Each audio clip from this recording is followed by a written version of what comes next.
सुखदेव जी महाराज को चबूतरे पर बैठा करके परीक्षित जी चरणों में बैठे हैं और अपनी बात रखी है कि हे गुरुदेव, अतः पृच्छामि संसिद्धिं योगिनां परमं गुरुं पुरुषस्येह यत्कार्यं म्रियमाणस्य सर्वथा। पुरुषस्येह यत्कार्यं म्रियमाणस्य सर्वथा।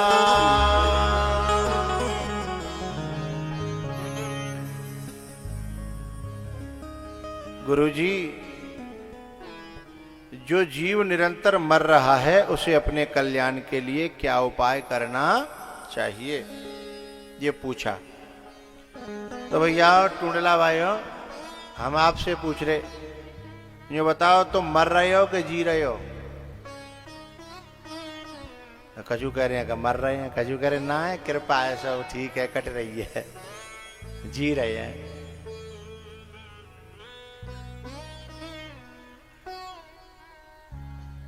तो सही सही बताएं, हम सब मर रहे हैं, क्योंकि जिस दिन से जन्म लिया उसी दिन से मरना प्रारंभ हो गया है।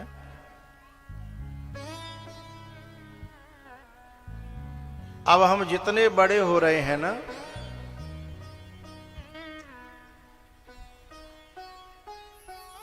ये बच्चों को थोड़ा शांति से, और मोबाइल को नीचे रख लो। हाँ, मोबाइल को अंदर रखो। अच्छा, उसको, हाँ ठीक है, ठीक है।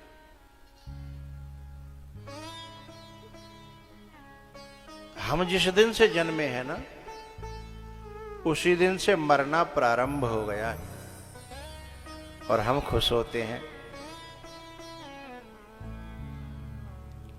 कल एक मैरिज गार्डन में जाने का मौका मिला था, उसमें को निकल रहे थे, हम गुब्बारे लगे थे। वो गुब्बारे क्यों लगे थे जानते हो? क्योंकि काऊ न काऊ को वो मनाया गया होगा, क्या कहते हैं, बर्थडे, जन्मदिन, गुब्बारे फूटे होंगे, है ना, और बड़ी खुशी से मनाए हो गए होगा कि साहब हमारा जो है 40 मोहे के 35 मोहे के 25 मोहे। तो जो बताओ, जाके अकाउंट में 100 लाख रुपया हो, 25 लाख बिना बात बर्बाद है गए हो, तो तुम खुशी के मारे गुब्बारे फोड़ोगे, कलेश करोगे? कलेश होगा कि नहीं होगा? हाँ ना तो कुछ करो, मूडते कलेश होगा। अच्छा, एक बात और बताएं, बे 100 लाख तो है सकते दोबारा रिटर्न हो जाए, लेकिन ये जो 25 वर्ष जो हम खत्म भई, 25 लाख खत्म भये, पैसा अकाउंट में जो थे वे तो दोबारा मिल जाएंगे, लेकिन उम्र के अकाउंट में से यदि एक बार 25 चले गए कि 35 चले गए कि 40 चले गए हैं, हाँ, वो दोबारा मिलने वाले, और बेपागल गुब्बारे फोड़ रहे हैं, और वो मंगा के खा रहे हैं और खवा रहे हैं, मुंह में ठूंस रहे हैं कि दूसरे के हैं। मेरे जो है 40 गए, खुशी मनाओ। इसी को मूर्खता कहते हैं, इसी को मोह कहते हैं, विपरीत बुद्धि। जो विषय दुख मनाने का है उसमें खुशी मना रहे हैं।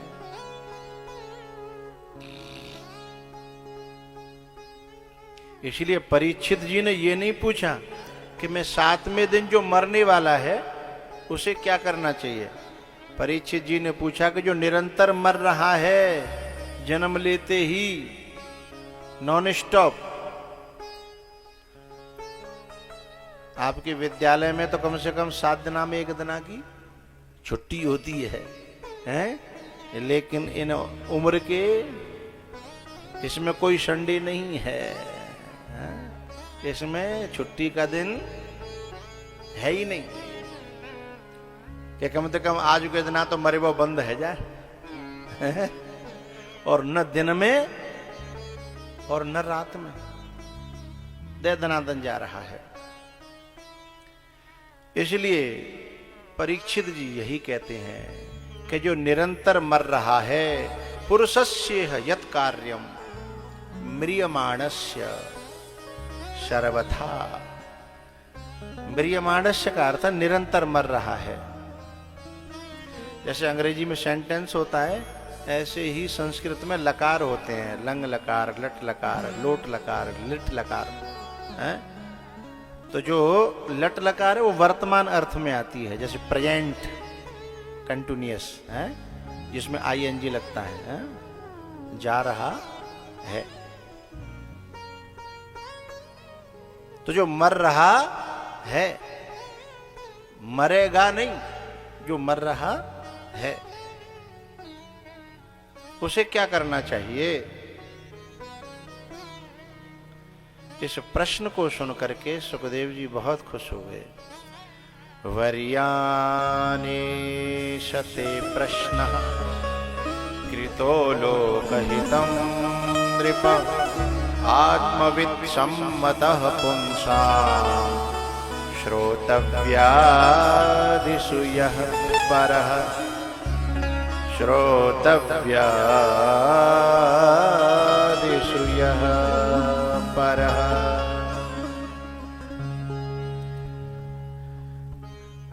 परीक्षित, हे राजन, तुमने बड़ी प्यारी बात पूछी है जो लाखों में कोई कोई पूछता है। नहीं तो कोई दुनिया में ज्यादातर लोग ये पूछते हैं, बाबा ये बताओ हमारी भैंस को दूध कम है, 1 महीना ते कचू बढ़ावे को उपाय है? छोरा बीमार है, माँ को ब्यावना है रो बड़ी भाई को। हमारे यूं कह दी कि भैया कछू मत दियो, इतने लगा देंगे तुम्हारे, चुपचाप हम इतने लगा देंगे आधो पैसा, पर तब ना है रो। ऐसा कोई बताओ टोटका? हाँ? और जो टोना टोटका बताते हैं उनके पास देखो लाइन भी लगी रहती है। हाँ?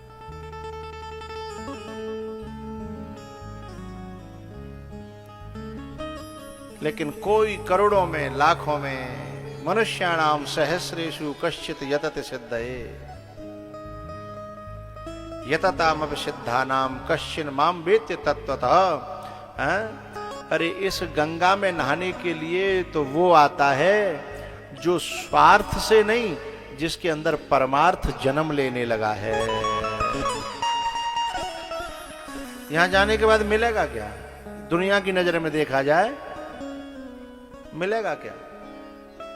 पेट्रोल फूंक करके खाली आ जाओगे दुनिया की नजर में, लेकिन भीतर जो हमें मिला है या तुम्हें मिला है उसे वो क्या जाने बेचारे, वो उनकी समझ में आता ही नहीं है।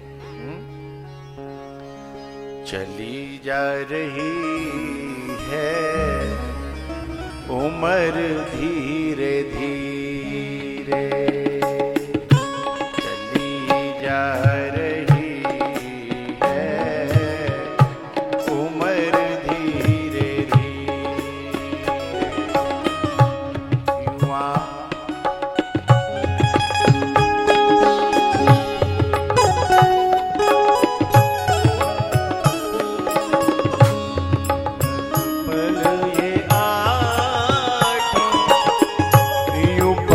पल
कमर धीरे धीरे।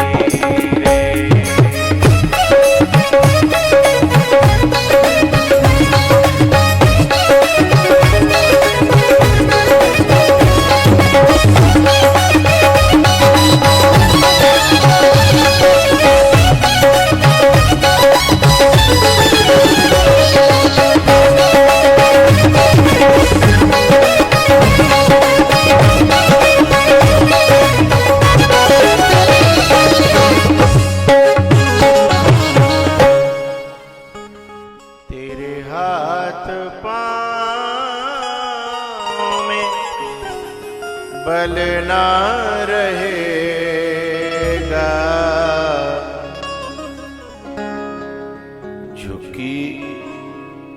झुकेगी तुम्हारी कमर धीरे धीरे, झुकेगी तुम्हारी कमर धीरे धीरे। चली जा रही है उम्र धीरे धीरे।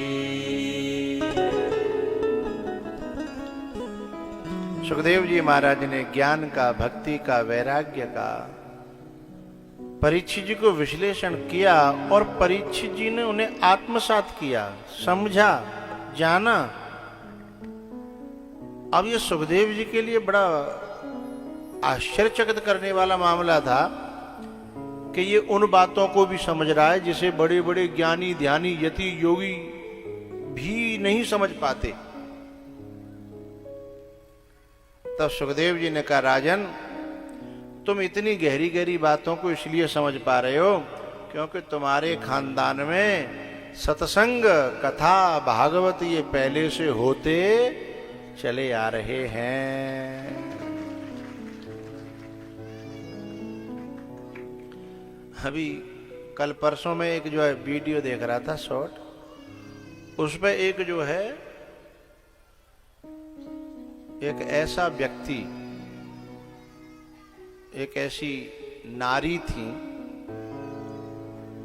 जो ये कह रही थी कि राम को 13 वर्ष का वनवास झेलना पड़ा।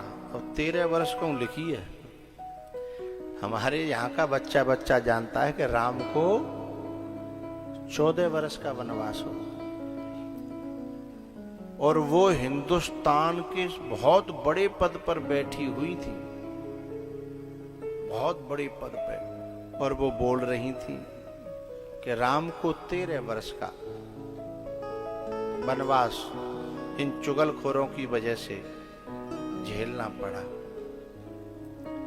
तो जिनके खानदानों में ये काम हुए ही नहीं हैं, उन्हें कैसे पता चलेगा कि राम 14 वर्ष के लिए गए थे या 13 वर्ष के लिए? है? उन्हें कैसे पता लगेगा?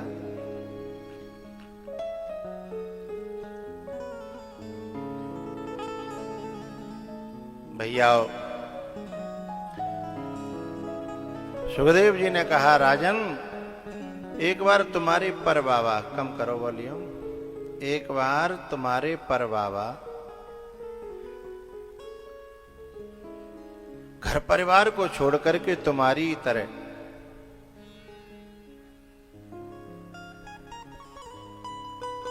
संतों की शरण में बैठ करके उन्होंने अपने जीवन का उद्धार किया था। बोले कौन थे वो? बोले विदुर जी महाराज। बोले भगवान श्री कृष्ण जब शांति दूत बन करके आए थे और दुर्योधन ने कह दिया था कि सुई की नोक के बराबर भी जमीन देने वाला नहीं हूं, तब भगवान ने कही ठीक है, धर्रा के अपने हम तो जा रहे हैं, कह देंगे। तो शकुनी के इशारे पर दुर्योधन ने भगवान का पल्लू पकड़ा कि मेरे यहाँ भोजन तो पाओ। तब भगवान ने कही तेरे जैसे यहाँ को भोजन तो छोड़ो, हम पानी भी नहीं पिएंगे। पर ये भैया बाजमाने की बात है, आज को जमाना अलग है। आज के जमाने में तो एक आदमी बता रहा था हमको कि जब चुनाव आते हैं तो लोग सब पार्टियों पे से ले लेते हैं, कि तेरे ही वोट देंगे, तेरे ही वोट देंगे। और है सकते बाद ना अपनो छोटो मोटो काम आ जाए तो काऊ के नहीं दे। यदि अपनी भैंसिया ब्याह जाए हैं या बीमार रह जाए तो जिन 100 रुपये दे घोंस घोंस धरे हो काऊ को नहीं दे है? मैंने कि झूठ मत बोले, ऐसा तो नहीं होता। बोले मैं मेरी जान पहचान के ऐसे लोग हैं। लेकिन वो जमाना अलग था कि एक बार किसी का नमक खा लो तो फिर उसके साथ जो है आदमी सोच नहीं पाता था।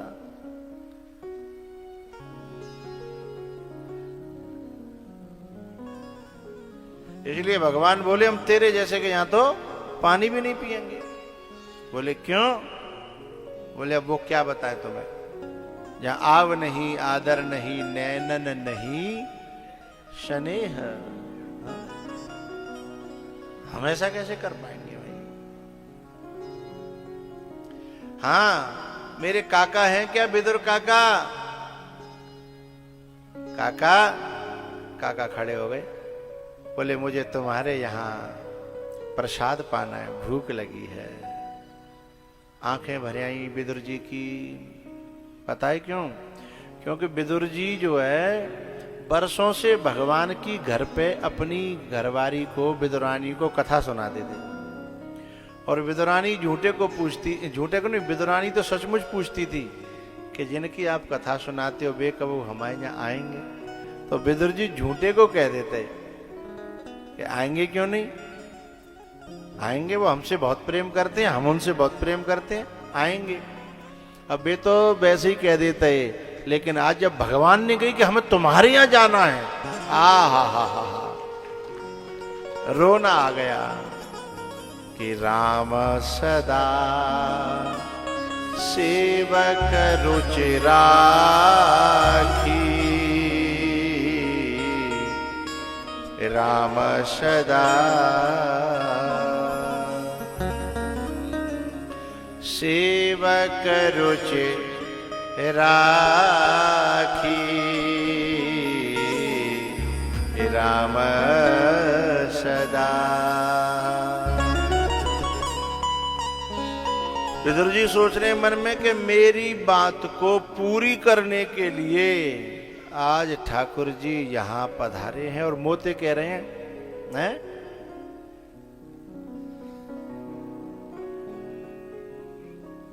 रो पड़े हैं विदुर जी महाराज।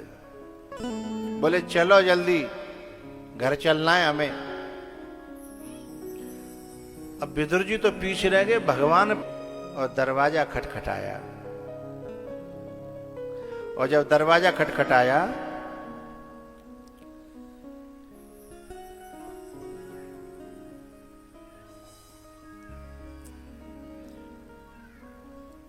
ए काकी, ए काकी। अब काकी ने पहलो ही लोटा नावे के लिए डार्यो હતો। और इतने में आवाज आ गई,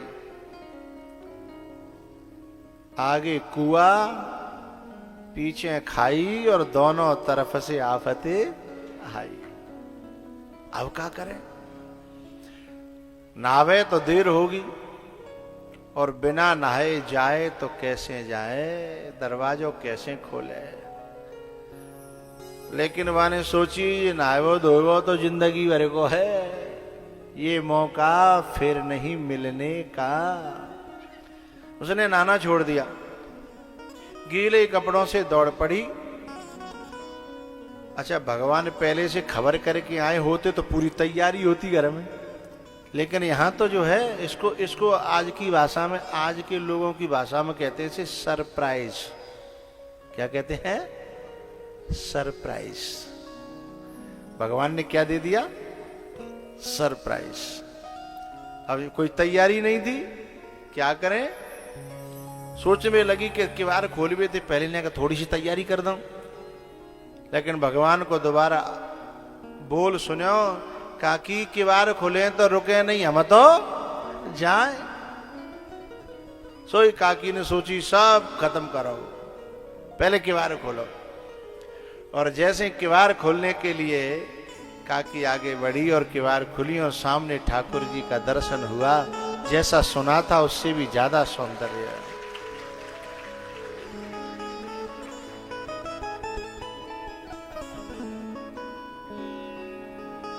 देखती रही बहुत देर हो गई, तो को कछ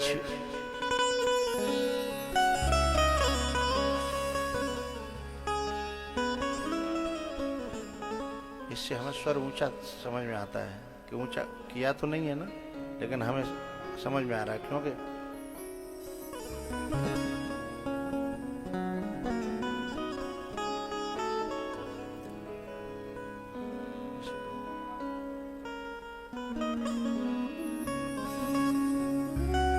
अब तुम रोको तो सही, पकड़ में आवे दूसरे को।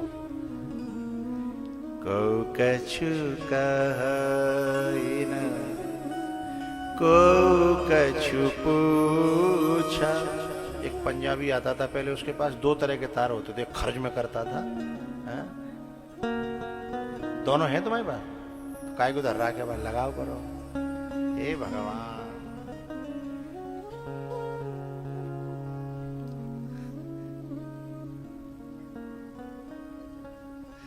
को कछु कही न को कछु पूछा, प्रेम भरा मन निज गति छूचा। को कछु कही न को कछु पूछा, प्रेम भरा मन निज गति छूचा।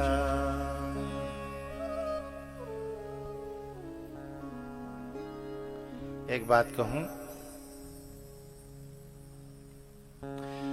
जो मां सबसे ज्यादा बेटे को प्यार करती है, जो बाप सबसे ज्यादा बेटे को प्यार करता है, उसे कभी कहते हुए सुना है कि बेटा लव यू, बेटा लव यू? क्योंकि जहां सचमुच में प्यार होता है वहां लव यू कहने की, लेकिन जहां होता नहीं है वहां गाना पड़ता है। जहां होता नहीं है वहां बकना पड़ता है, लोगों को भ्रमित करने के लिए उसे बार बार करना पड़ता है, उसे बार बार लिखना पड़ता है, बोलना पड़ता है, जाने जाने क्या क्या करना पड़ता है, और तब भी वे नीले ड्रमों में पैक हुए मिलते हैं। तब भी है, और जिस बाप की जुबान से कभी निकला ही नहीं है, जिस माँ की जुबान से कभी निकला ही नहीं है ना, वो माँ मर जाती है पर बेटे का नुकसान होते हुए देख नहीं पाती। इसका अर्थ है प्यार जो है लफ्जों का मोहताज नहीं है, प्यार हृदय की धड़कन होता है। या विदुरानी का जो प्रेम है और भगवान का जो प्रेम है, इसमें शब्द नहीं है। क्या हुआ? को कछु कही न को कछु पूछा, प्रेम भरा मन निज गति छूचा।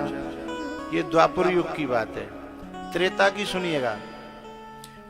जनक की, विदेहराज जनक की पुष्प वाटिका में इधर से राम आए, गुरुजी ने भेजे फूल चुनने के लिए, इधर से माँ ने सीता जी का पूजन करने के लिए, दुर्गा मैया का, देवी मैया का, पार्वती मैया का पूजन करने के लिए सीता जी भेजी हैं, और पुष्प वाटिका में एक दूसरे का दर्शन हुआ।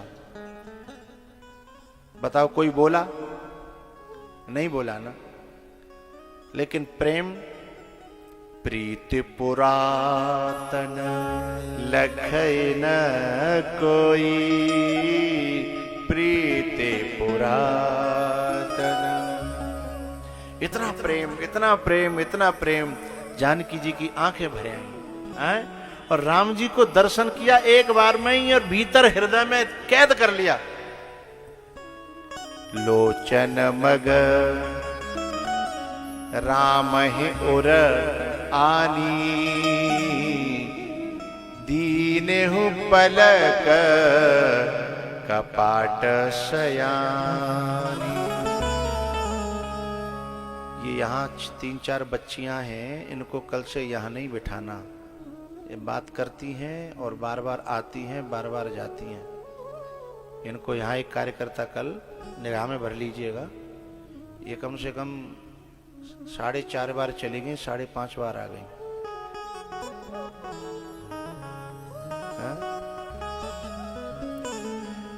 ही प्रेम है,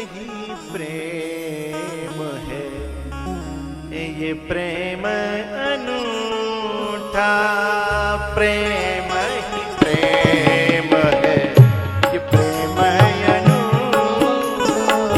ये प्रेम दिखा कर हमको लूटा, प्रेम दिखा कर हमको लूटा, प्रेम दिखा कर तन मन लूटा, प्रेम दिखा कर तन मन लूटा, प्रेम में होते ना सवाल, प्रेम में होते ना सवाल, जादू कर गयो, जादू कर गयो यशोमती हमारी लाल। करे गयो यशोमती हमारी लाल।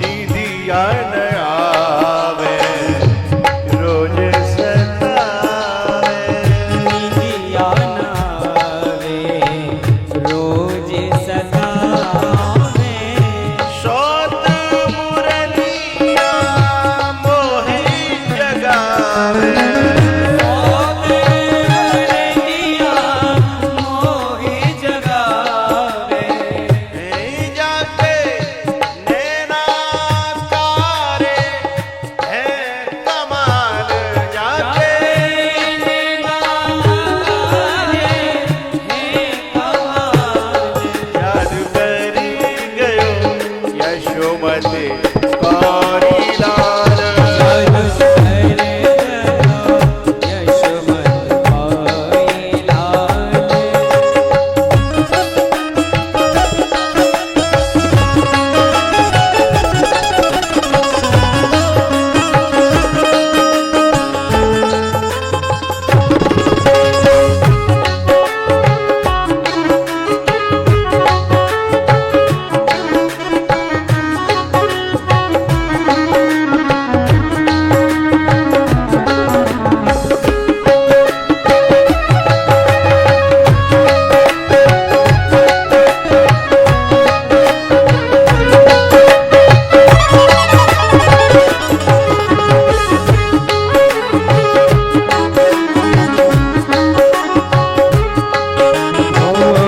प्रेम ही प्रेम है, प्रेम अनूठा,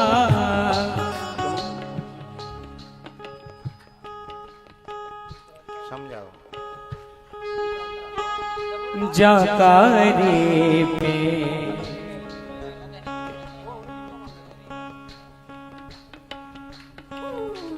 अभी तुम न्यू हो, तुम्हें इशारा लिए बिना बगल से पूछा करो मुझे गाना है क्या आगे, नहीं बगल से लिया करो। ये तो टेसू है, ये टेसू आदमी है।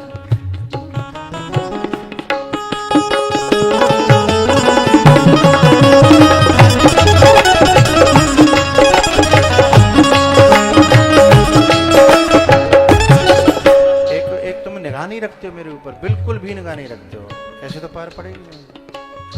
हम भी इशारा करना चाहते हैं लेकिन कब करें, बगल से सीखो।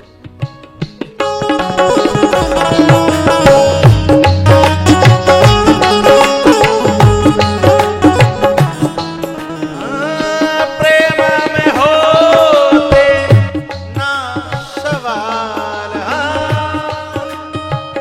होते ना सवाल, ओ जादू कर गयो यशोमती गौरी लाल जादू कर गयो यशोमती गौरी लाल।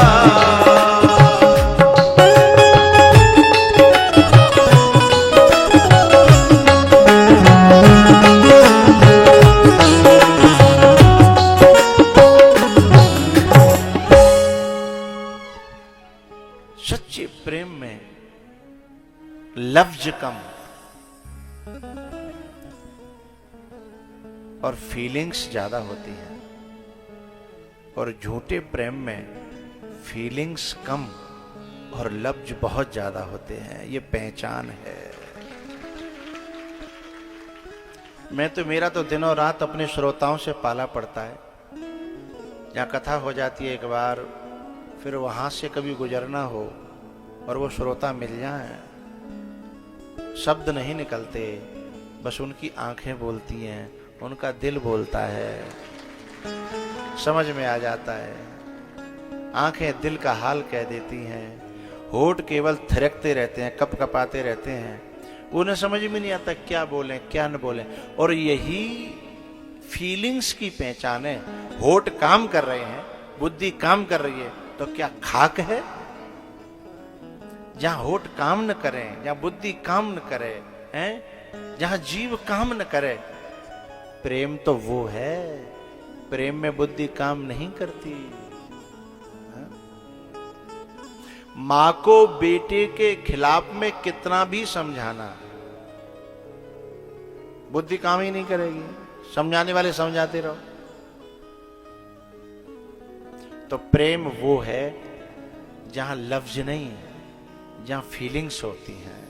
इसलिए विदुरानी आहा टक टक ले लगा के देखती चली जा रही, बहुत देर हो गई। तब ठाकुर जी ने खुद कहा, काकी तेरे देखने से मेरा पेट थोड़ा ही भरेगा। हम तो पहले भी बाहर खड़े थे, अब भी बाहर खड़े, अंदर तो लेके चल। अंदर लेकर के गई, होश में आई, फिर अंदर जाके फिर देखने लगी। फिर भगवान ने कहा, कछु बैठे हुए के लिए तैयारी करी है कि ठाड़े ही रहे हैं, आसन देगी कि नहीं देगी। अंदर गई तब पीढ़ा लेके आई, और पीढ़ा बिछा दो उल्टो, पाए ऊपर और बुनावट नीचे। हम जैसा कोई होता तो बुरा मान जाता। उल्टो उल्टो पीढ़ा, उल्टी खाट। लेकिन जो भाव का भूखा है ना, वो व्यवस्था नहीं देखता, वो हृदय की अवस्था देखता है। समझिएगा। ठाकुर जी बैठ करके ये और बोले, काकी तू कितनी अच्छी है, तेने पीड़ा जा तरीकाते बिछायो है कि कम से कम कौनी टेकवे के लिए पायो तो है गो है। आहा, ये भाव है, ये भगवान का और भक्त का प्रेम है। इसे दुनिया के संसार के लोग जो लव यू कहते हैं ना, वो 7 जन्म में भी नहीं समझ पाएंगे, कभी नहीं समझ पाएंगे। विदुरानी पागल भई जा रही है, रोती चली जा रही है, समझ में नहीं आ रही है क्या करूं। तो पता है, जब समझ में नहीं आता तो स्वयं ठाकुर जी करवा देते हैं अपने आप कह के काकी मुझे भूख लगी है। अब काकी ने कोई तैयारी तो करी नहीं थी। केवट के घाट पे भगवान उन नावों में नहीं बैठे जो बहुत सजी थी,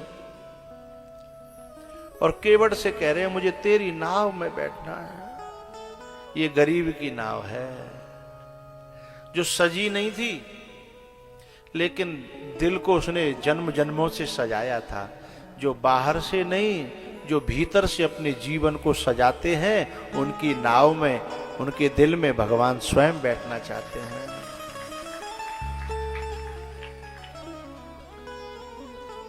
विदुरानी रोती जा रही है और सोचती जा रही, मैंने तो कोई तैयारी नहीं करी, मैं क्या करूं। तो ध्यान रखना, भगवान तैयारी वालों के यहां नहीं आता है। ये जो बाहर की तैयारियां हैं ना, ये तैयारियां नहीं है, ये दिखावा है, ये प्रदर्शन है। एक बहुत अच्छी बात मुझे याद आई, जो सच्ची व्रत करने वाली माताएं हैं ना, उन्होंने करवा चौथ के व्रत रखे होंगे पतियों के लिए, उन्हें पता भी नहीं होगा कि उन्हें जो रील बनानी है और फेसबुक पे लाइव करनी है। लेकिन जो रील बनाने वाली थी ना, उन्होंने व्रत रखा ही नहीं। उन्हें हर समय यह ध्यान था कैसे रील बनानी है। उन्होंने पति व्रत के अपने उस व्रत को भी, मेरा शब्द समझिएगा, रील के चक्कर में रियल गायब हो गया। रियल जानते हो? ओरिजिनल। रील के चक्कर में जो रियल व्रत था वो रियल नहीं रहा, केवल रील बन करके रह गया। हा? वो व्रत के समय भी पति को बार बार फटकार रही थी, तो थोड़ा ऐसे खड़े हो जाओ, ऐसे खड़े हो जाओ, मुझे पानी पिलाओ, मुझे हाथों में। रियल खत्म हो गया और केवल रील बन करके रह गया। जो रियल होता है ना, वहां रील का ध्यान नहीं रहता है। इसलिए विदुरानी को पता ही नहीं है कि मुझे क्या करना है, क्या नहीं करना। इसलिए भगवान स्वयं कह रहे हैं, काकी कछु धरे हो तो लिया। अच्छा, पहले से आए होते बता करके तो कछु बना लेती, लेकिन अब कुछ कह के ही नहीं आए, अचानक आए तो क्या करे, केला धरे थे और केला उठा के लाई और बोली अपने हाथन ते खवाए दूं। और केला नुकावन लगी और भूल गई और छिलका हाथ में रह गया और गूदा फेंक गो। और भगवान के मुखार विंद में छिलका दे दिया और भगवान छिलका को बड़े प्रेम से पा गए। इसे प्रेम कहते हैं। आजकल का वो आदमी के यहाँ हम जाएं और नमक कमरे या झज्जियां उड़ा देते हैं। बारात में 56 प्रकार के भोजन बनवाता बेटी वाला गरीब, जिसने पठी पनैया पहन करके जोड़ जोड़ के इकट्ठा करे और माने बारात में जो है रबड़ी, रसमलाई, तंदूर की रोटी और जाने क्या क्या बनवाया। बाकी बाद निकम्बे लोग जो है जीव के चक्कर में क्या कहते हैं, नेक जाम जोर कर देते ना तो मजा आ जाता, नेक जा की कमी रह गई और वो माँ ऐसा कर दिया।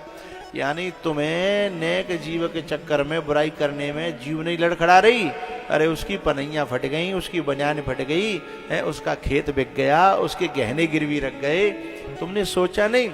और भगवान तो केला के छिलका को भी खा करके कह रहे हैं, आहा, ये भाव कहते हैं, इसे प्रेम कहते हैं, प्रेम कहते हैं इसे। जब प्रेम होता है ना,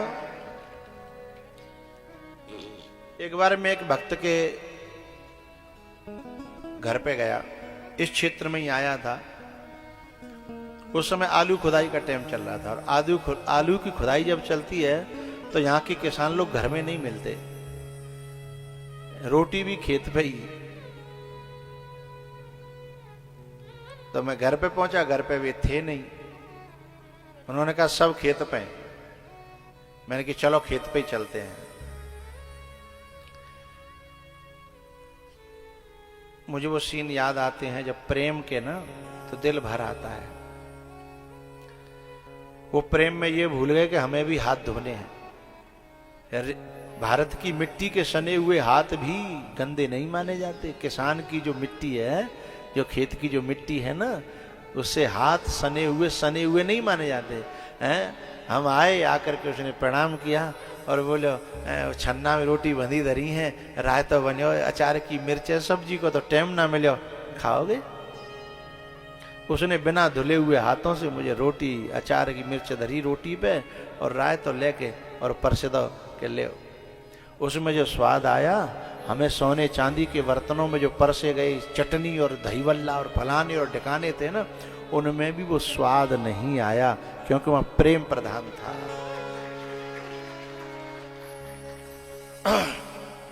कि आवत ही हर्षे नहीं, नैनन नहीं स्नेह,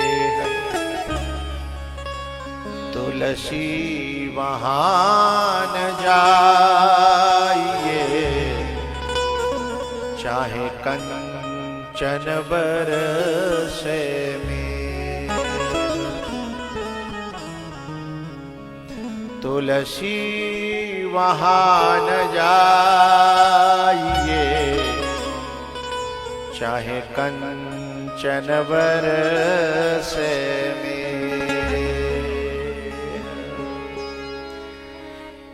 कि आवत ही फूलो फिरे और जात ही दीजे रोए। तुलसी ऐसे मीत घर भूखोई जइयो शो। तुलसी ऐसे मीत घर भूखोई जइयो शो।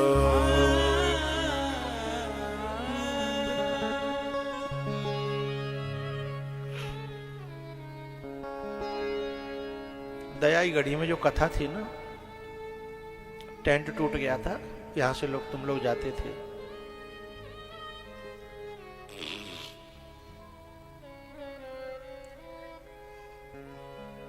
तो हम होटल में रुके थे। होटल का खाना हमें ज्यादा अच्छा नहीं लगता, यूं कभी कभी खाना पड़े वो अलग बात है। तो मेरे लिए पुष्पे रोटी लेके जाता था टिफिन लगा करके सुजात नगर से। मैंने इससे यह कहा था कि तेरी कथा छूट जाती है रे, मत लाया कर भाई। कथा को छोड़ करके कोई जाना नहीं चाहता है। कथा में जो आनंद आता है उसे छोड़ के फिर दूसरे काम में लगा दिया जाए। तो वो कहता है कि मेरी तो यही कथा है, मुझे इसमें जो आनंद आता है रोटी लाने में और आपको खिलाने में, वो आनंद मुझे कथा में भी नहीं आता है।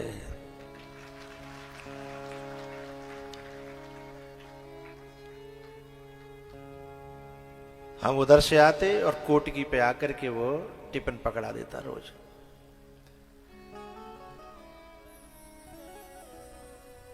तो आवत ही आज वही रोटी खींच करके हमको सुजात नगर में ले आई है। ये कथा हम करने वाले नहीं थे किन्हीं कारणों से, लेकिन कहीं ना कहीं प्रेम, कहीं ना कहीं भाव, कहीं ना कहीं वो खींच ले आता है। तो आवत ही फूलो फिरे जात ही दीजे रोए। तुलसी ऐसे मीत घर भूखोई जइयो सो। तुलसी ऐसे मीत घर भूखोई जइयो सो।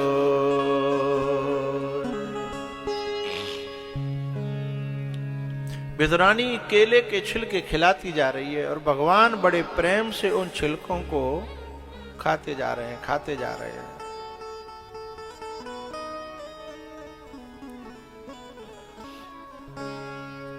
जब केला समाप्त हो गए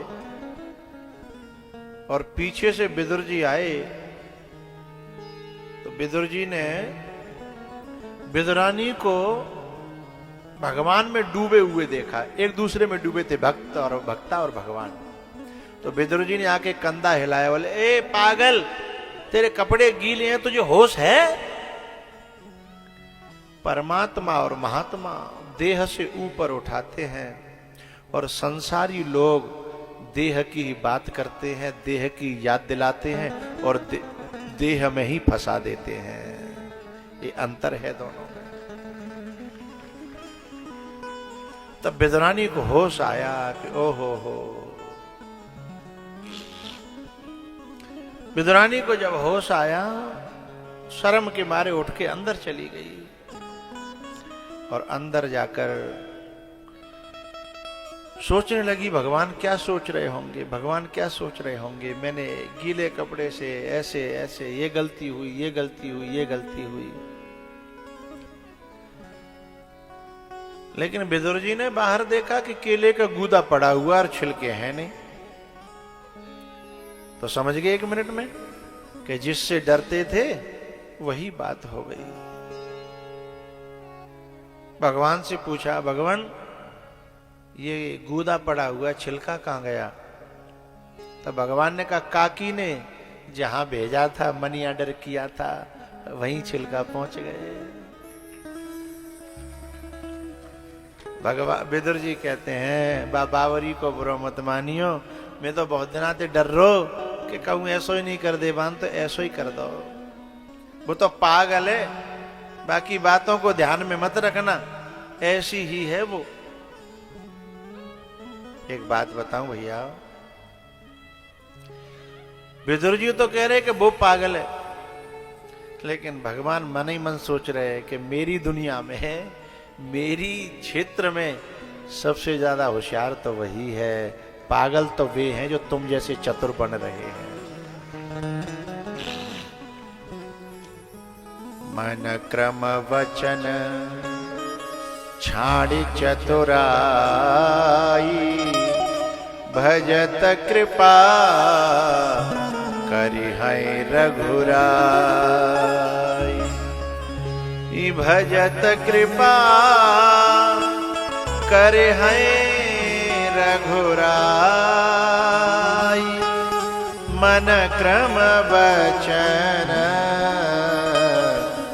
छाड़े चतुराई, मन क्रम वचन। विदुर जी ने कहा, आपकी आज्ञा हो तो जब गूदा मैं खवा दूं अपने हाथन से। बोले हाओ। विदुर जी ने गूदा खवायो और सोच रहे कि अब भगवान बड़ाई करेंगे, अब भगवान नहीं बोले। फिर खुद पूछने लगे कि अब तो स्वाद आयो। 2-3 बेर पूछी तो नहीं बोले। जब ज्यादा पूछी तो भगवान बोले, सांची कहें कि जैसे गावन में मुंह देख के बात करते हैं लोग, ऐसे कहें। बोले नहीं नहीं, सांची कह दो आप तो। तब भगवान कहते हैं, काका ये स्वाद छिलकों में था, वो तेरे गूदे में ना। मैं तो भेदो रानी के छिलके तक खा गया।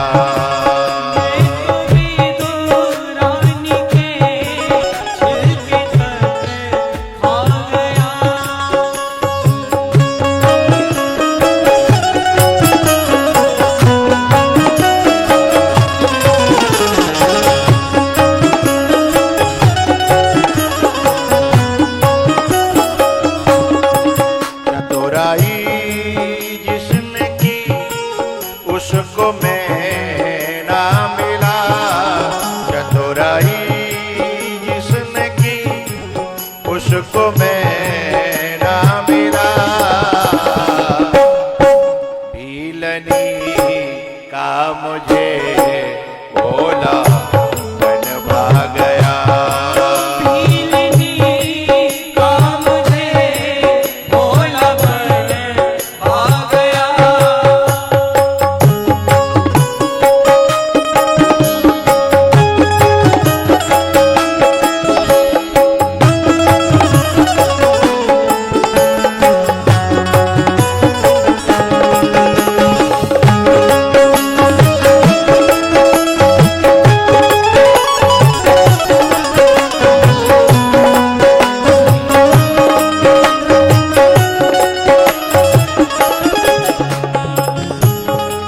चतुराई जिसने की उसको मैं ना मिला।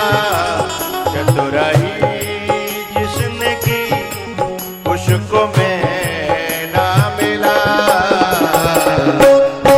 भीलनी का मुझे भोला आ गया। भीलनी का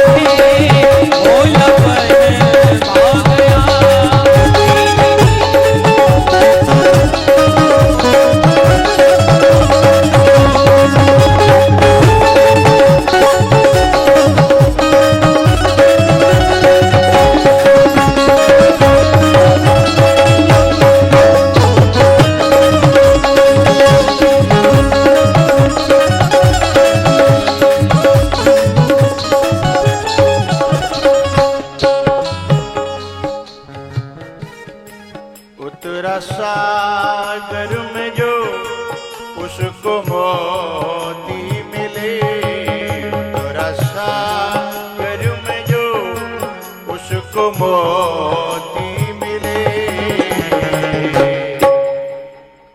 खोज की जिसने मेरी मुझे पा गया, खोज की किसने मेरी मुझे पा गया।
स्वाद छिलकों में था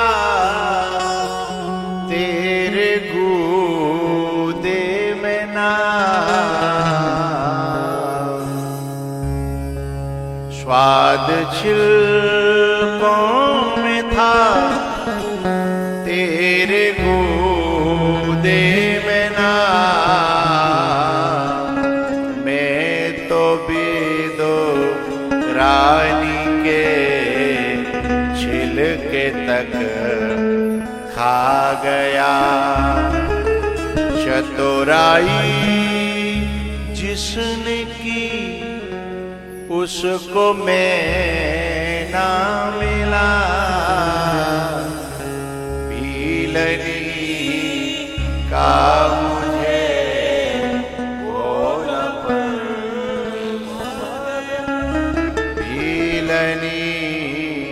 का मुझे भोलापन पा गया।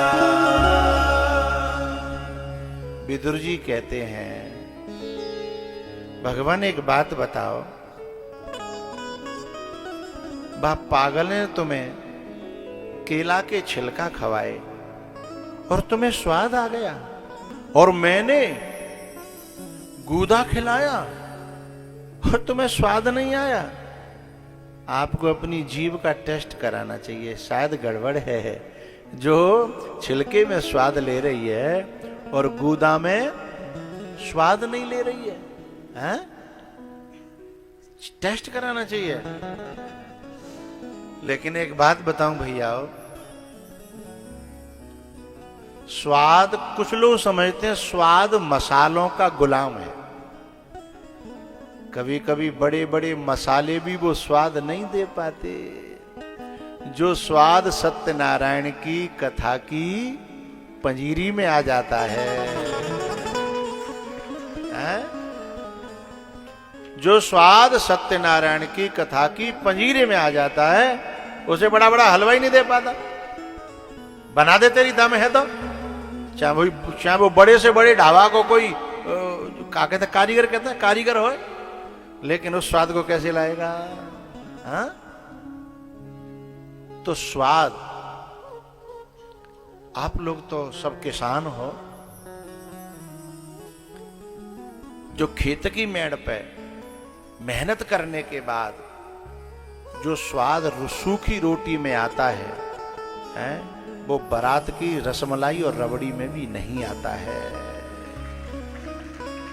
क्योंकि उस समय जो भीतर से भूख जगती है और रोटी के प्रति जो प्रेम होता है?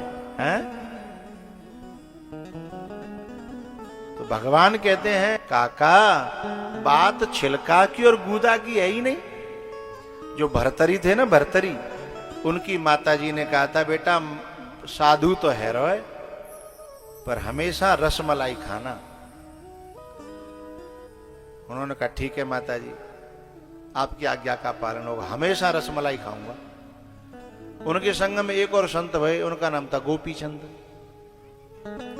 उन्होंने कहा माताजी ने कहा कि रसमलाई खाना, जबकि हम साधु रह रहे हैं तो हमें तो जन काका की रोटी खानी पड़ेगी, हैं? तो रसमलाई कहां से खाएंगे? बोले तुम समझे नहीं भैया। बोले बस समझाओ। बोले जब कड़ाके की भूख लगी हो, जोर की भूख लगी हो, तब तुम सूखी रोटी भी खाओगे, वो रसमलाई ही लगेगी। हाँ?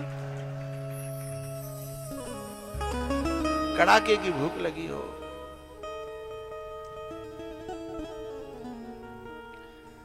हमारे चेयरमैन साहब आए हुए हैं, बड़े पवित्र और हृदय उदार के हैं। हमको अपने होटल पे ले गए। इन्होंने होटल बनवाया है रेलगाड़ी के डिब्बा में, रेलगाड़ी के डिब्बा में। रेलगाड़ी को डिब्बा जो काऊ काम को ना हो, वो इतने काम को कर दो कि वो दिनों रात कमाई दे रहा है। यही तो बुद्धिमान लोगों की समझ, क्या कहेंगे, यूजलेस को यूजेबल बना देना है ना, यूजलेस को यूजेबल। तो उसमें ये हमको सुबह खींच के ले जा रहे थे, सुबह चलो। मैंने कि मैं कथा से पहले कुछ भी लेता नहीं हूं। बोले वो फिर क्या फायदा हुआ, जब तक आप कुछ पाओगे नहीं तब तक हमें संतुष्टि कैसी होगी। तो मैंने कहा भैया हमको भूख लगती है कथा के बाद में, फिर तुम जो देगो सब ऐसा लगेगा कि तुम जो ले आओ। फिर ये बोले ठीक है तो कथा के बाद आओ। फिर मैं कथा के बाद ही हमको लेके गई। फिर जो स्वाद आया ना, अब पता नहीं वो इनके हलवाई का स्वाद था कि मेरी भूख का स्वाद था, कि पता नहीं दोनों का स्वाद था, हैं? पता नहीं दोनों का। क्योंकि भूख न हो तो कोई बड़े से बड़ो हलवाई आ जाए, कारीगर आ जाए, स्वाद दे नहीं पाएगा साहब। और भूख भी हो और फिर बनाने वाला भी ठीक हो तो उसमें स्वाद आ जाता है ना? है?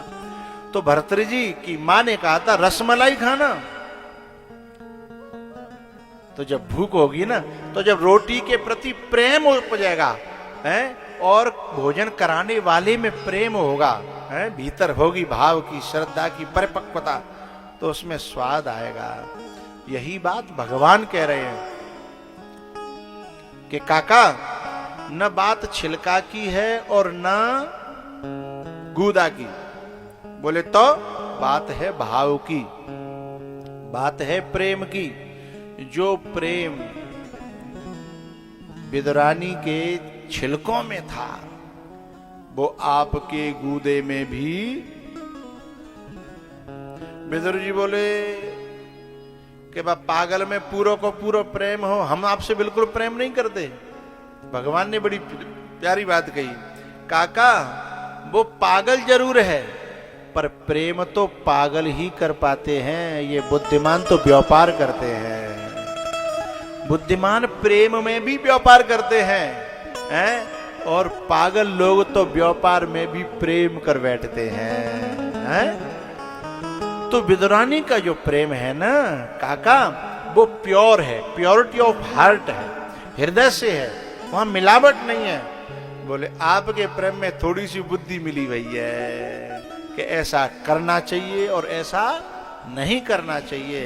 लेकिन जहां बुद्धि नहीं केवल प्रेम होता है, वहां ये पता नहीं चलता, खुद बताना पड़ता है। हाँ? तो मैंने काकी को बता बता करके करवाया है कि कछू लिया, कछू बिछा दे, किवाड़ खोल दे। हैं? ये प्योरिटी ऑफ हार्ट है। स्वाद छिलकों में था, तेरे गूदे में ना, मैं तो रानी के छिलके तक खा गया, मैं तो रानी के छिलके तक खा गया। चतुराई जिसने की, चालाकी जिसने की, उसको मैं ना मिला। भीलनी का मुझे भोलापन भा गया, भीलनी का मुझे भोलापन भा गया। मन क्रम वचन छाड़ चतुराई, मन क्रम वचन छाड़ चतुराई, और भजत कृपा करे हैं रघु राई।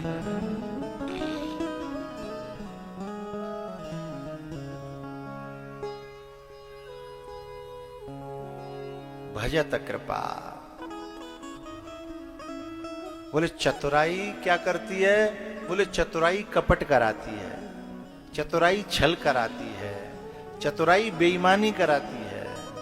हा? बिना पढ़ा लिखा आदमी रोड पे खड़ा होगा तो बड़े बूढ़े की मदद कर देगा, लेकिन वहीं पे बहुत ज्यादा पढ़े लिखो खड़े होगो। बताओ बताओ, हाँ ना तो करो। हाँ हो सके तो कोई लाखन में, हजारन में, कोई सैकड़ों में, कोई एक आध, लेकिन जो बिना पढ़ा लिखा होगा ना, तो चतुराई कपट सिखाती है। ये जितना हिंदुस्तान का माल मार के भागे हैं, जो बहुत बड़े बड़े बुद्धिमान थे, जो विदेशन में चले गए कहाँ हैं, ये बहुत बड़े बड़े बुद्धिमान थे। क्योंकि बुद्धिमानी कपट सिखाती है, सहजता और सरलता है, ये भगवान के मार्ग पे आगे ले जाती है। लेकिन एक बात ऐसा मत समझना कि जो बिना पढ़े लिखे होते हैं, भोले बाबरे होते हैं, वो केवल भक्ति के मतलब के होते हैं। नहीं नहीं, भगवान जब देने पे आता है तो उनको भी अपार दे देता है, अपार। विदुर जी के यहां पर मेहमानी भगवान की हुई और भगवान वहां से विदा लेते हैं। इधर क्या हुआ, जो धृतराष्ट्र था ना, अंधा, उसके हृदय में बेचैनी होने लगी, व्याकुलता, घबराहट। उन्होंने विदुर जी को बुलाया कि मुझे घबराहट हो रही है, बेचैनी हो रही है, उच्चाटन हो रही है, ये क्यों हो रहा है? तब विदुर जी ने बताया कि तुम्हारे दरबार में भगवान का अपमान हुआ, अतिथि का अपमान हुआ, और जिस परिवार में, जिस घर में अतिथि का अपमान होता हो, परमात्मा का, महात्मा का अपमान होता हो, अभी तो आग तुम्हारे भीतर ही लगी है, अभी ये बाहर और लगने वाली है, बचा सको तो।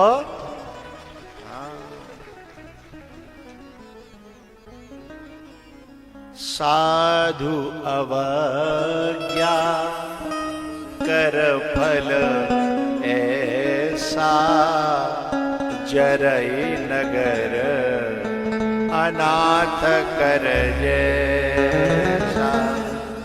साधु अवज्ञा कर फल ऐसा, जरए नगर अनाथ कर जय। हनुमान जी की अवज्ञा हुई लंका में। लंकापति के देखते देखते आंखों के सामने धू धू करके नगर जल गया और वो कुछ नहीं कर पाया। जरए नगर अनाथ कर जैसा। इसलिए तुम्हारे भीतर जो आग लगी है ना, वो अब बाहर लगने वाली है। तो धृतराष्ट्र कहता मैं करूं क्या, औलाद मेरी बात नहीं मानती। तो विदुर जी कहते हैं जब गद्दी पे काई बैठे हटाओ फिर, क्योंकि इस गद्दी पे बैठे रहोगे और फिर तुम्हारे राज्य में तुम्हारी सामने संतों का, परमात्मा का, महात्माओं का अपमान होगा तो उसका जिम्मेदार औलाद नहीं, समाज प्रश्न तुमसे पूछेगा, क्योंकि गद्दी पे तो तुम बैठे हो। टूंडला में कोई अपराध होगा तो जो है समाज, वो जो प्रश्न जो है चेयरमैन से होगा, उन लोगों से नहीं होगा कि तुम्हारे राजा रहते हुए हैं जी ऐसो चो भयो। जो जहां का मुखिया है, जो जहां का राजा है, चाहे वो कस्बा का हो, जिला का हो, तहसील का हो, प्रदेश का हो या देश का हो, प्रश्न तो जनता मुखिया से करती है ना। प्रश्न तो तुमसे होगा ना। तब अंधे की भीतर की आंखें खुली। नहीं वो तो ये कहकर पल्ला झाड़ देना चाहता था, मैं क्या करूं, मेरी औलाद नहीं मानती है, मेरी संतान नहीं मानती, मेरी चलती नहीं है। तो बोले काई चुप क्यों बैठे हो, त्याग ना, त्याग पत्र दे। हैं फिर क्यों बैठा है भाई, त्याग पत्र दे दे। और यदि इस गद्दी पे बैठे हो तो नीचे जितना भी अपराध होगा उसका फल राजा को भुगतना पड़ेगा। ये बेचैनी अब चुगलखोर तो हमेशा से रहे हैं, और चुगलखोर जब गांव में हो तो समस्या कम है, पड़ोस में हो जाए तो और ज्यादा है, और घर ही में है जाए तो और ज्यादा ना, फिर तो ज्यादा ही ज्यादा है। और ज्यादा नहीं कहेंगे, फिर तो ज्यादा ही ज्यादा है। कभी कभी खानदान में और घर में चुगलखोर हो जाते हैं। अब उनको रखना भी पड़ता है और उनसे सतर्क भी रहना, फिर जिंदगी बड़ी कठिन हो जाती है। कभी कभी खानदान में कोई चुगलखोर न करे आवे, कभी कभी बहू आ जाती है, अपने में से बहन हो जाती है, कभी भाई हो जाता है, कभी कोई किसी की पत्नी निकल आती है, बड़ा मरना हो जाता है। कभी कभी उसको अलग करके घर में मीटिंग करनी पड़ती है, लेकिन वो इनके कान और आंखें इतनी तेज होती हैं, उन्हें ये भी पता चल जाता है कि मुझसे अलग मीटिंग हो रही है। बड़ा मुश्किल हो जाता है। और शकुनी को दूर रख करके भी मीटिंग नहीं हो सकती, और शकुनी को मीटिंग में रखो तो मीटिंग को सफल होने नहीं देता। जाकर के दुर्योधन के ऐसे कान भरे कि बोले तुम्हारे ही चाचा तुम्हारे बाप के कान भर रहे हैं, तुम्हारे टुकड़ों पे पलने वाले तुम्हारी कटी कर रहे हैं, तुम्हारे यहां रह रहे हैं, तुम्हारा ही खा रहे हैं। जबकि विदुर जी तो दुर्योधन का भी भला चाहते थे, राज्य का भी भला चाहते थे, लेकिन इस प्रकार से वाक्य को पेश किया गया है कि जो भला चाहने वाला था वही अपराधी के कटघरे में खड़ा कर दिया गया। एक बात कहनी है मुझे, कभी कोई दीन दुखी भूखा मर रहा हो तो रोटी देना, मदद करना। कोई ठंड में मर रहा हो तो कपड़ा दे के मदद करना।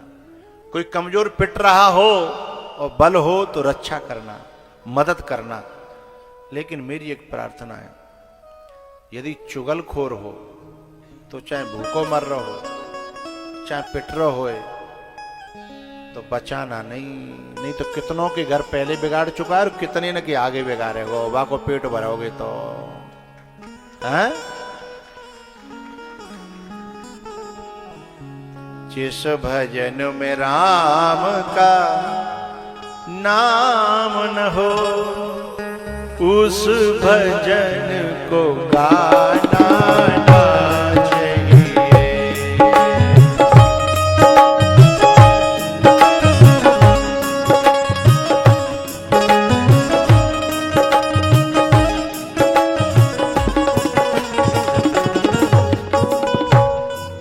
चाहे बिटिया कितनी हो प्यारी हो,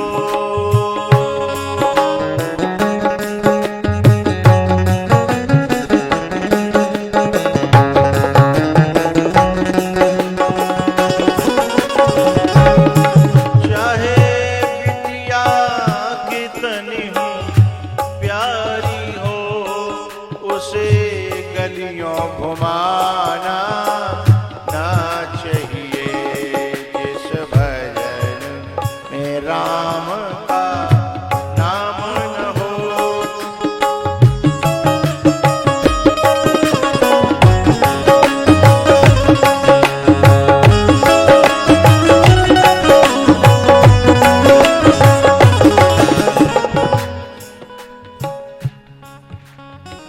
ये शब्द जो मुझे सबसे प्यारा है, चाहे भाई कितनो बैरी हो,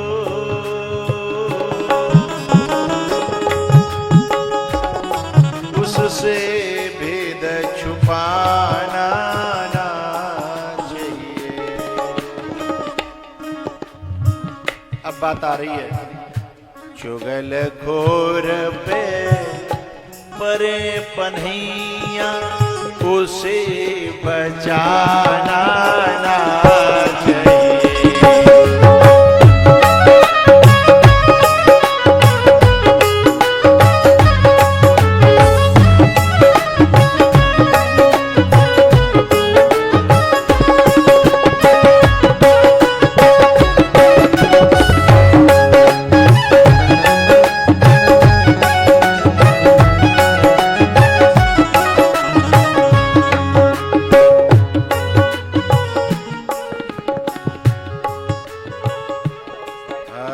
चुगलखोर पे परे पन्हैया, उसे बचाना ना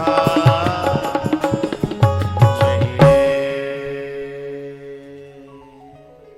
क्योंकि वो न जाने कितने घरों को उजाड़ चुका है?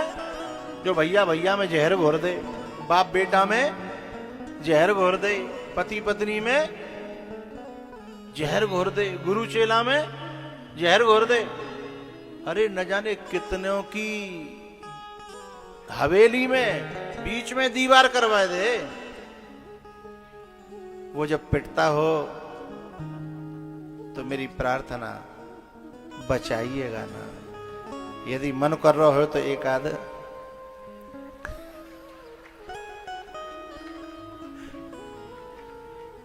हाँ, वो बचाने का अधिकारी नहीं है। शकुनी न बचा होता तो इतने बड़े बड़े योद्धा भारत के धराशायी न हुए होते हैं।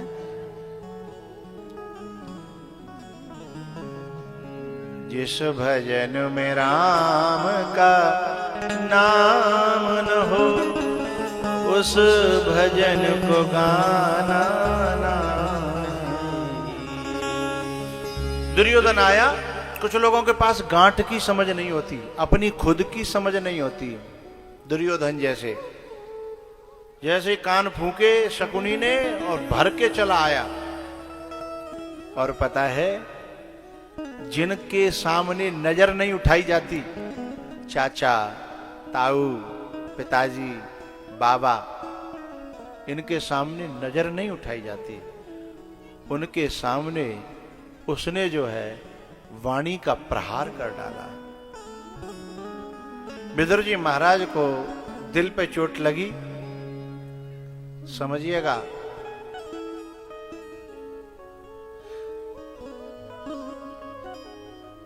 समस्या ये नहीं कि उन्होंने दिल दुखाया, पंक्ति दिल तक जाएगी और आपको ताली रोक पाओ तो रोको ना, जब बात समझ में आएगी तो।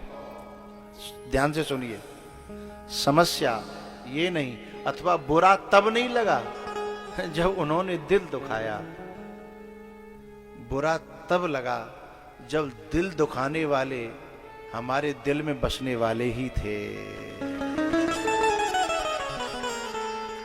समस्या तो ये हुई ना, दुख तो तब हुआ कि दिल दुखाने वाले दिल में बसने वाले ही थे।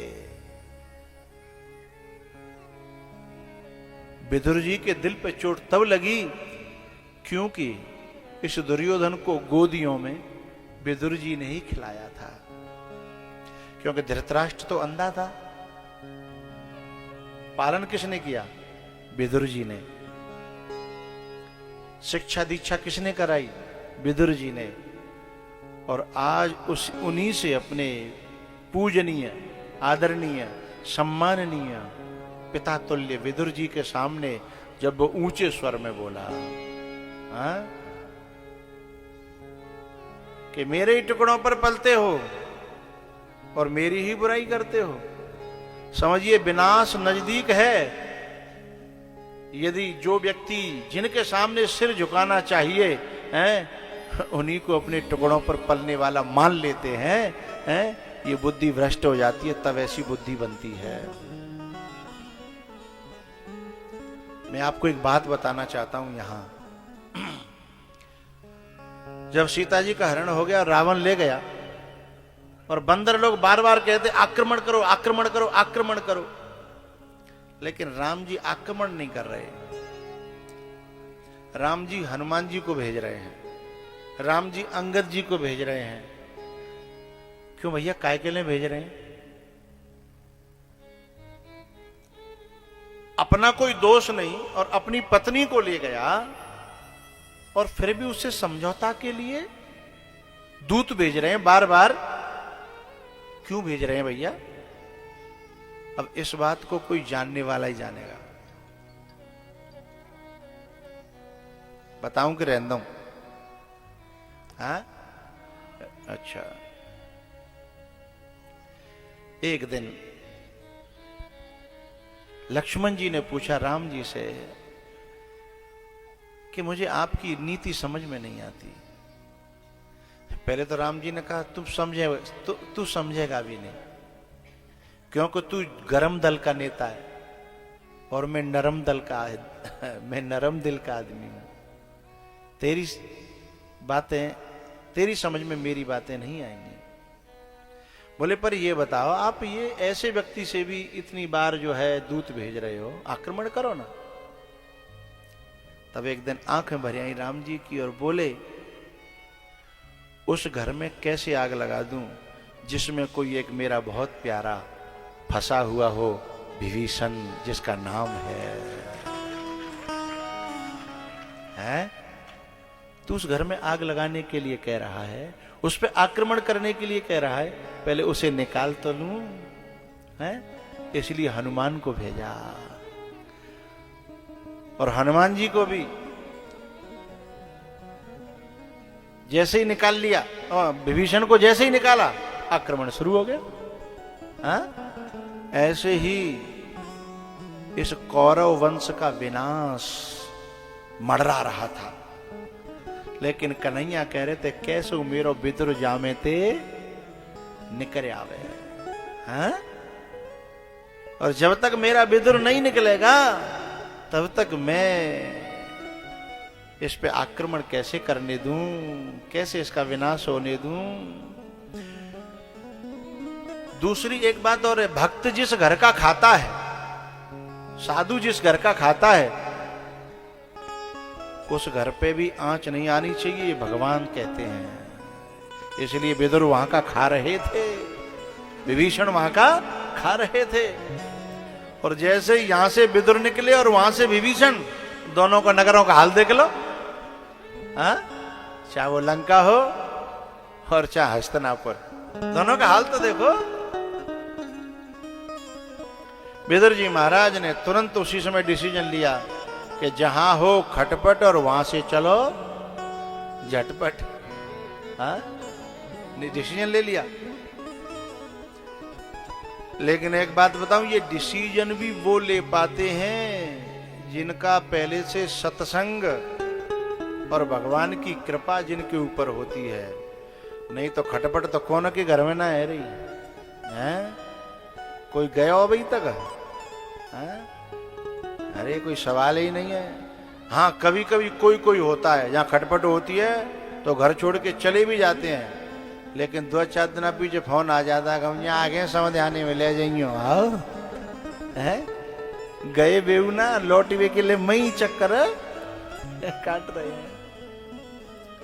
लेकिन विदुर जी महाराज ने उसी समय निर्णय कर लिया कि ना हम किसी के न कोई हमारा, ना हम किसी के न कोई हमारा।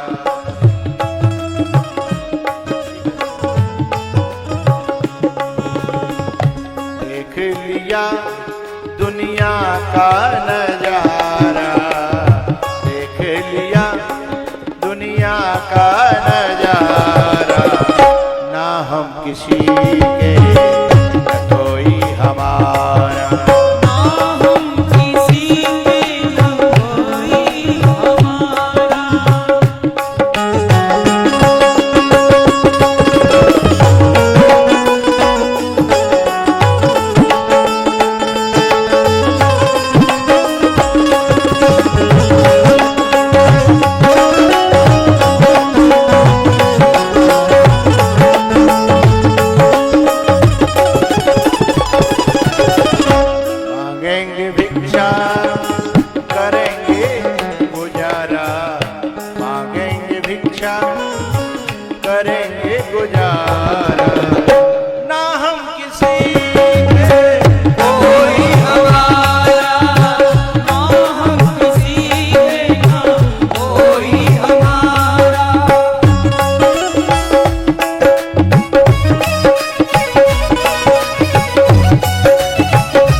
कृष्ण भगवान की, हनुमान जी महाराज की। अब विदुर जी की आगे की चर्चा अब हम करेंगे कल। एक प्रार्थना ये है कि 4 बजे तक का समय है वैसे तो, और सर्दी के दिन है तो हम ज़्यादा समय भी नहीं खींच सकते, लोग दूर दूर से आते हैं, तो हम 4 बजे तक करने की कोशिश करेंगे। पर 4:15 बजी जाए काऊ कारण थे तो ऐसे जी 2-4 जने ठाड़े है कि गए का ऐसे मत जाकर हमारी छाती पे दार दरी जाते हैं। ये अपमान होता है, कि तुम बक रहे हो तो बको, हम तो हो घड़ी लगा के आए और घड़ी लगा के जा रहे हैं। तो ऐसी मेरी प्रार्थना। वैसे तो मैं कोशिश करूंगा कि 4 बजे के आसपास ही, लेकिन 2, 4, 5, 10 मिनट हो जाएं तो अलग बात है।